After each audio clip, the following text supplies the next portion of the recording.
Perkenalkan, nama saya Davidson Konoralma, mahasiswa Universitas Pembangunan Indonesia Manado, jurusan Teknik, Prodi Teknik Sipil. Saat ini saya akan membuat video tugas presentasi dengan judul Manajemen Konstruksi sebagai tugas ujian akhir semester 2. Oke, kita next ke materi. Yang pertama, pengertian manajemen. Manajemen adalah suatu ilmu pengetahuan tentang seni memimpin yang terdiri atas kegiatan perencanaan, perorganisasian, pelaksanaan, dan pengendalian terhadap sumber daya yang terbatas dalam usaha mencapai tujuan dan sasaran yang efektif dan efisien. Kedua, tujuan manajemen. Tujuan manajemen adalah untuk mendapatkan metode atau cara teknis yang paling baik agar dengan sumber daya yang terbatas diperoleh hasil yang maksimal dalam hal ketepatan, kecepatan, penghematan, dan keselamatan kerja secara komprehensif. Lanjut, fungsi dalam manajemen. Fungsi dalam manajemen terbagi atas merencanakan, mengorganisasi, melaksanakan, dan mengendalikan. Selanjutnya, tahapan dalam proyek konstruksi. Yang pertama, tahapan perencanaan. Semua proyek konstruksi dimulai dari sebuah gagasan dan dibangun dasar kebutuhan. Dalam menyusun suatu perencanaan yang lengkap, minimal harus meliputi menentukan tujuan pedoman yang memberikan arah gerak dari kegiatan yang akan dilakukan, menentukan sasaran yang perlu dicapai untuk menunjukkan tujuan yang telah ditetapkan sebelumnya, melakukan kajian terhadap tujuan dan sasaran yang hendak dicapai, memilih alternatif yang dapat digunakan untuk mewujudkan tujuan dan sasaran. Yang terakhir, menyusun rangkaian langkah terbaik yang dapat dilakukan dengan memperhatikan batasan yang ada. Kedua, studi kelayakan. Studi kelayakan merupakan suatu tahapan yang dilakukan untuk meyakinkan pemilik proyek bahwa proyek konstruksi yang diusulkan layak untuk dilakukan. Kegiatan yang dilakukan adalah sebagai berikut. Pertama, menyusun rancangan proyek secara kasar dan membuat estimasi biaya. Kedua, meramalkan manfaat yang akan diperoleh. Ketiga, menyusun analisis kelayakan proyek. Yang terakhir, 4, menganalisis dampak lingkungan yang akan terjadi. Oke, lanjut. Tahap penjelasan.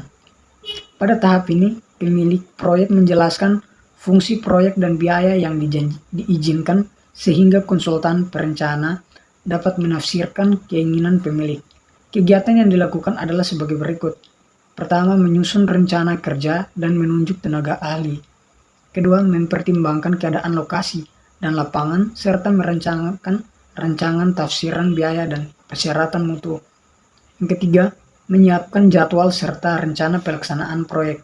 Yang terakhir, 4, membuat sketsa dengan skala tertentu. Lanjut, tahapan perencanaan.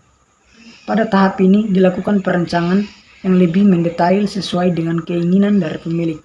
Di tahap ini juga dilakukan pembuatan gambar rencana, spesifikasi, rencana anggaran biaya, dan metode pelaksanaan, dan lain-lain.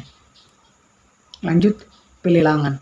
Pada tahap pelelangan ini dilakukan untuk mendapatkan kontraktor yang akan mengerjakan proyek tersebut. Lanjut, tahap pelaksanaan. Tujuan dari tahap pelaksanaan ini adalah mewujudkan bangunan dari pemilik proyek yang sudah dirancang dalam batasan biaya untuk yang sudah disepakati serta dengan mutu yang telah disyaratkan. Lanjut, tahap pemeliharaan dan persiapan penggunaan.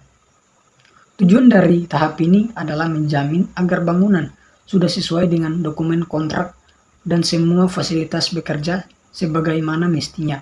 Kegiatan yang dilakukan adalah sebagai berikut.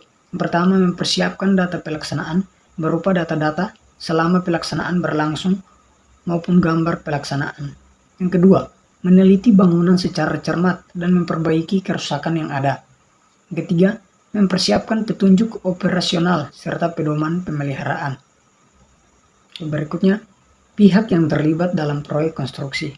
Dalam kegiatan proyek konstruksi terdapat suatu proses yang mengolah sumber daya proyek menjadi suatu hasil kegiatan berupa bangunan. Proses yang terjadi dalam rangkaian tersebut Tentunya melibatkan pihak-pihak yang terkait, baik secara langsung maupun tidak langsung. Pihak-pihak lain tersebut antara lain. Yang pertama, pemberi tugas atau pemilik, yaitu orang atau badan yang memerintahkan atau memberikan pekerjaan kepada pihak lain untuk dilaksanakan dan membayar serta menerima hasil pekerjaan tersebut. Yang kedua, pemimpin proyek, yaitu orang yang ditunjuk oleh pemilik, pemimpin, dan bertindak sebagai pemilik di dalam pengelolaan atau penyelenggaraan proyek. Berikutnya konsultan. Konsultan terbagi menjadi 3 bagian, yaitu pertama konsultan MK, yaitu konsultan yang mempunyai sertifikasi MK dan diberi tugas oleh pemilik sebagai wakilnya dalam pengelolaan proyek serta mewujudkan kebutuhan pemilik sejak awal proyek sampai terwujudnya bangunan atau proyek. Yang kedua, konsultan perencana, yaitu badan usaha yang ditunjuk oleh pemilik untuk membuat perencanaan lengkap tentang proyek yang diinginkan sehingga siap dilelangkan dan dilaksanakan. Yang ketiga, konsultan pengawas, yaitu badan usaha atau orang yang diberi tugas oleh pemilik untuk melaksanakan pengawasan atau pengendalian pelaksanaan proyek agar sesuai dengan perencanaannya.